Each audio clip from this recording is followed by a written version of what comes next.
안녕하세요. 지난 시간에 이어 대한민국 최고의 강연 최강 1교시에서 강연을 맡은 도시공학자 정석입니다. 지난 시간에 우리는 재생 이야기를 나눴습니다. 내 몸 재생부터 우리 마을 재생, 우리 도시 재생, 또 국토의 재생까지 우리들의 소중한 삶터를 어떻게 되살릴 수 있을 것인가 함께 생각했었습니다.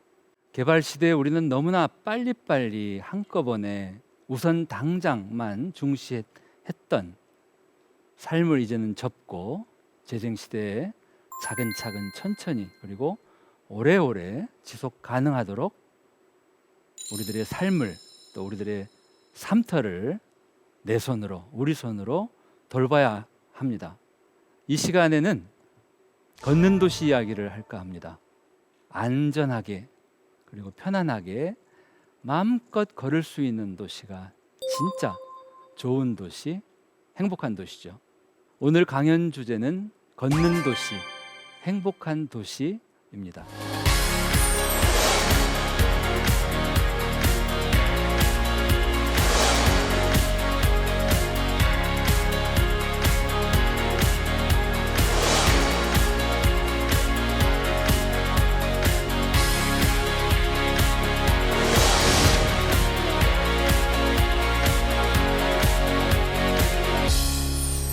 여러분들이 살고 계시는 도시는 걷는 도시입니까? 아니면 쌩쌩 달리는 도시입니까?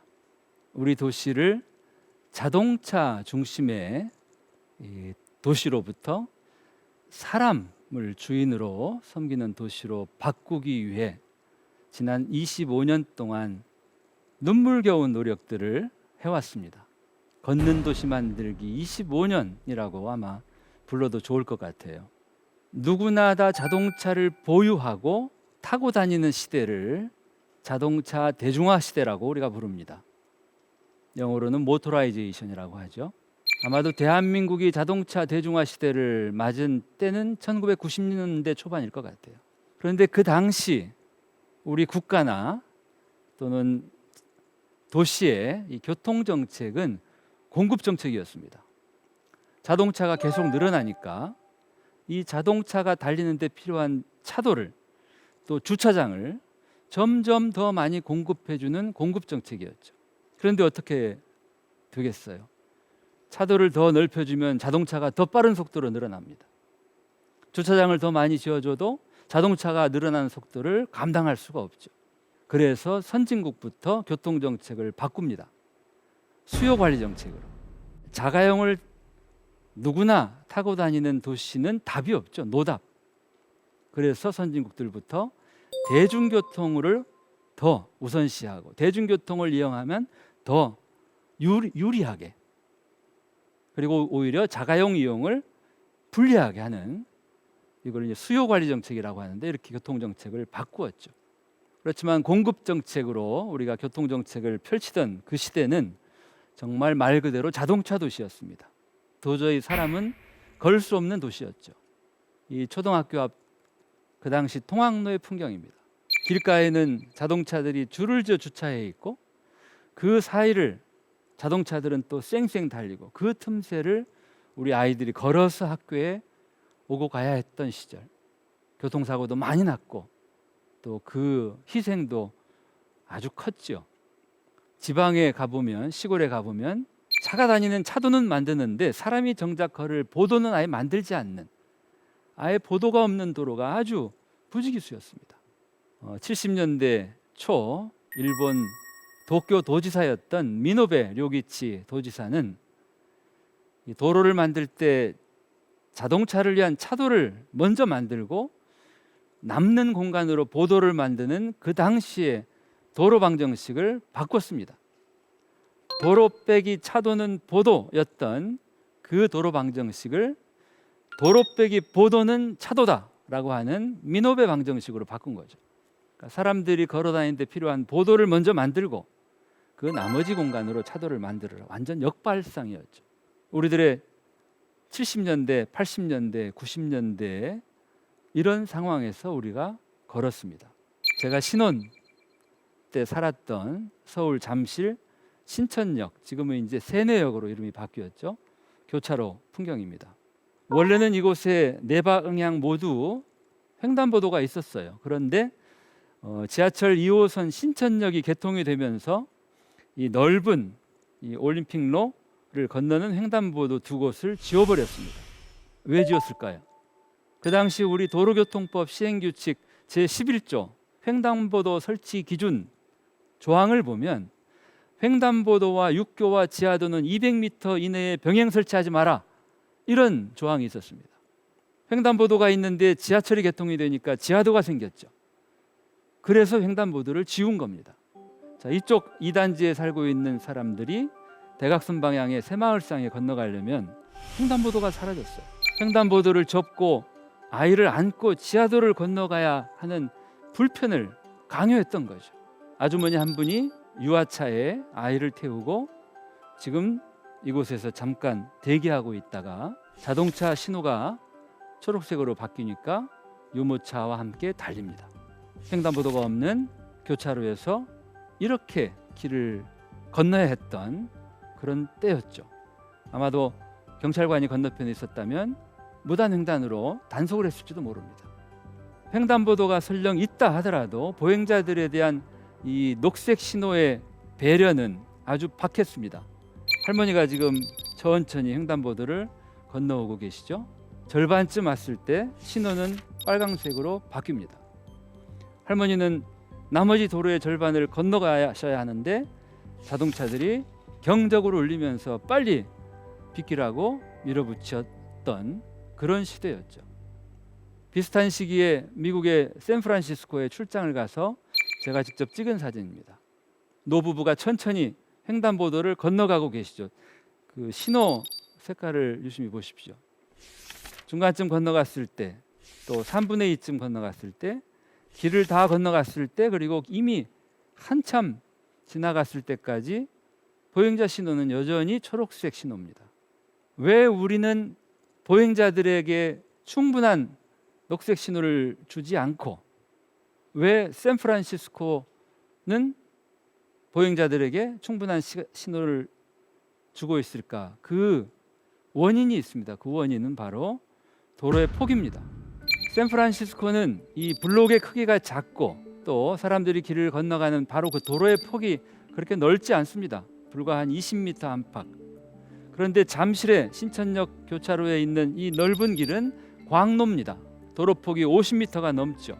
우리는 광로와 슈퍼블록, 블록을 크게 자르는 이런 방식으로 도시를 만들어 왔습니다. 이런 광로와 슈퍼블록은 자동차가 쌩쌩 달리기에는 좋은 도시이지만 사람이 길을 건너고 사람들이 활동하기에는 좋지 않은 도시죠. 저는 종종 그렇게 표현합니다. 넓을 광자 광로는 미칠 광자 광로다.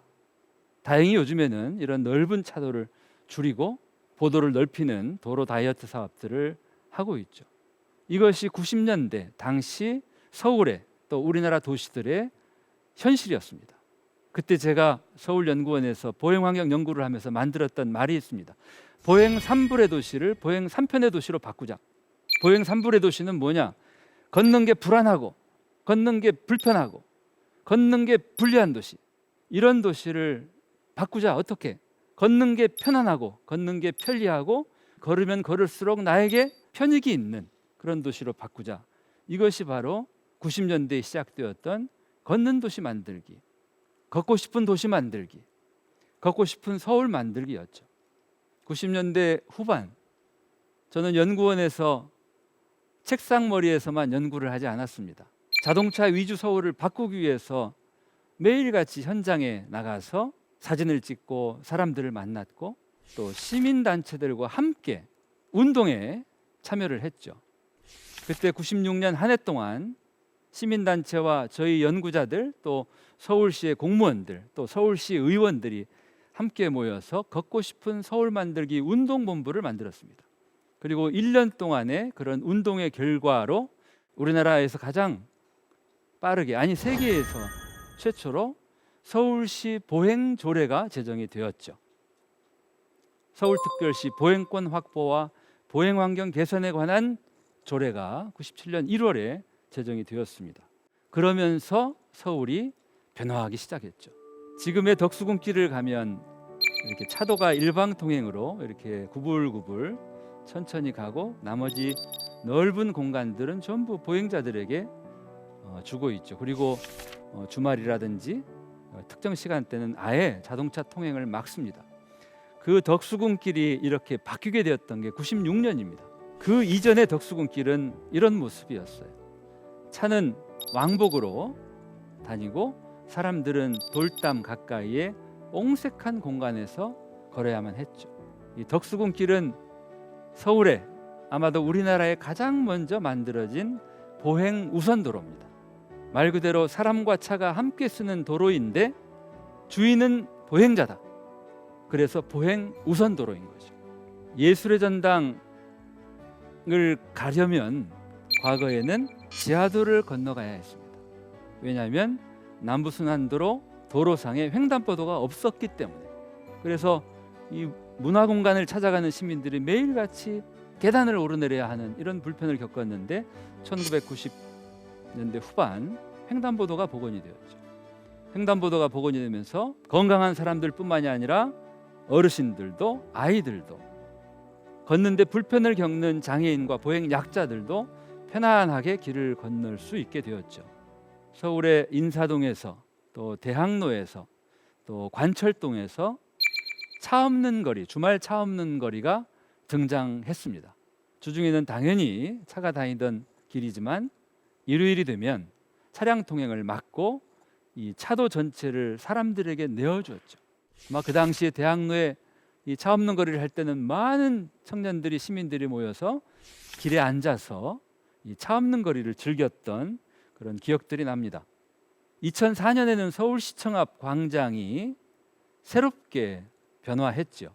그 이전에 서울시청 앞 광장은 광장이 아니었고 마치 고속도로 인터체인지와 다를 바 없는 곳이었습니다. 자동차는 모든 방향으로 다 다닐 수 있었지만 사람은 도로 위를 건널 수가 없었어요. 길을 건너려면 지하도에 내려가서 다시 계단으로 올라와야만 했던.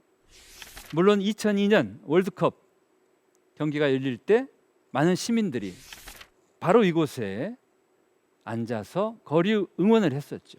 그때는 시청 앞 광장이 보행자들의 공간으로 바뀌었지만 그거는 그때뿐이었죠.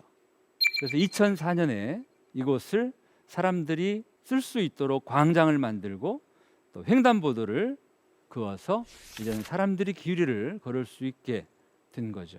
저는 정말 서울광장이 만들어지기 전까지는 너무너무 부끄러웠습니다. 제가 종종 시청에 갈 일이 있어서 가다 보면 우리 시민들뿐만이 아니라 대한민국 국민들뿐만이 아니라 많은 외국인들이 도대체 어떻게 길을 건널 수 있느냐고 저에게 묻습니다. 제가 지하도를 내려가서 가라고 안내를 하면서도 너무 부끄러워요. 서울의 얼굴과도 같은 서울의 상징적인 공간이 온통 자동차에게 다 내어주고 사람은 땅 위를 걸어서 건널 수도 없는 그런 상황이었다는 게 너무나 부끄러웠죠. 물론 지금은 이제 바뀌었습니다. 그 무렵 서울 곳곳에 이와 같은 대각선 횡단보도가 등장을 합니다. 이 스크램블 크로싱이라고 부르는 대각선 횡단보도는 길을 건너야 하는 사람들을 가장 우선시 또는 가장 자상하게 배려하는 횡단보도입니다. 내가 길을 건널 때 대각선 방향으로 건너기 위해서 어떻게 합니까? 한 번 건너고 또 건너야 합니다. 그런데 대각선 횡단보도가 그어져 있으면은 목적지까지 한 번에 갈 수 있죠. 그런데 이런 대각선 횡단보도를 운영을 하려면 All Red Signal이라고 합니다.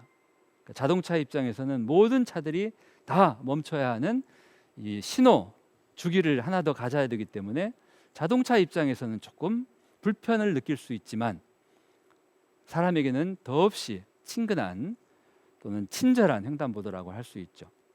2004년에는 서울에 대중교통 개혁이 또 있었습니다. 버스를 빨강색, 파랑색, 또 초록색, 노란색 이렇게 버스의 기능에 따라서 간선 급행, 또 간선, 또 지선, 또 마을버스 이렇게 구분을 했죠. 그리고 버스와 버스, 또 버스와 지하철을 이렇게 환승할 때 요금을 매번 지급하지 않도록 요금을 또 깎아주었고 또 버스가 막히지 않고 다닐 수 있도록 버스 전용 차로를 곳곳에 도입을 했죠. 아마 이걸 계기로 우리 서울시의 교통 체계가 자가용 중심에서 대중교통 중심으로 크게 바뀌게 되었죠. 아마 광화문 내거리에도 횡단보도가 없어서 지하도로 오랜 세월 불편하게 건너야 했었습니다. 광화문 내거리에 2000년대 중반 횡단보도가 그어졌죠. 광화문 지하도는 70년대 초인가요? 이 지하도를 만든 다음에 지하도 개통식을 했었습니다. 지금 우리 보행자의 관점에서 본다면 왜 불편하게 지하도를 만들까? 그런데 그때는 차들을 배려하면서 사람들이 땅 밑으로 건너가게 하는 지하도를 만들었던 게 국가의 큰 하나의 업적으로 프로젝트로 인식했던 것 같아요. 그래서 아마도 대통령도 참석한 가운데 개통식도 하고 그랬을 겁니다. 숭례문 광장도 2005년 만들어졌죠. 숭례문 광장이 만들어지기 전에 이 숭례문 남대문은 정말 자동차들이 거센 물결처럼 오고 가는 한가운데 고립된 섬과 같은 존재였습니다. 우리 사람들은 숭례문에 갈 수가 없었어요. 횡단보도도 없고 그저 바라만 볼 수밖에 없었던 이 숭례문을 보도와 연결해서 사람들이 가까이 다가갈 수 있도록 바꾼 거죠. 그리고 광화문에도 광장이 처음 만들어졌던 게 2009년 무렵일 겁니다. 그 전까지 광화문은 각각 10차선 정도 넓은 차도가 오고 갔고 사람들은 길을 건널 수도 없었고 그 광화문 한가운데에 넓은 보행자들을 위한 광장을 만들었었죠. 최근에는 또 이 광장을 지금 다시 고치는 작업들을 하고 있습니다. 2017년에 서울시는 이 한양도성, 우리가 사대문 아니라고 부르는 이 전 지역을 녹색교통지능지역으로 지정을 했습니다. 이 서울 가운데 가장 원조 서울이 바로 한양도성 안이죠. 서울이 시작되었던 곳이고 서울의 가장 중심 공간이죠. 이곳을 이제는 적색교통이 아닌 녹색교통 위주의 녹색교통을 더 진흥하고 장려하는 지역으로 바꾸겠다라는 의지의 표현입니다. 우리가 흔히 탄소를 배출하는 이 교통수단을 적색교통이라고 얘기합니다. 자동차죠. 그리고 탄소 배출이 적은 또는 없는 대중교통, 그리고 자전거, 그리고 우리 걷는 보행, 이 삼총사를 녹색교통이라고 부릅니다. 그래서 사대문안 도심부 지역을 이제는 자동차보다 대중교통과 자전거와 보행을 더 우선시하고 사람들이 굳이 이곳에 갈 때 차를 몰고 가지 않고서도 얼마든지 편안하게 오고 가고 또 활동할 수 있도록 바꾸겠다.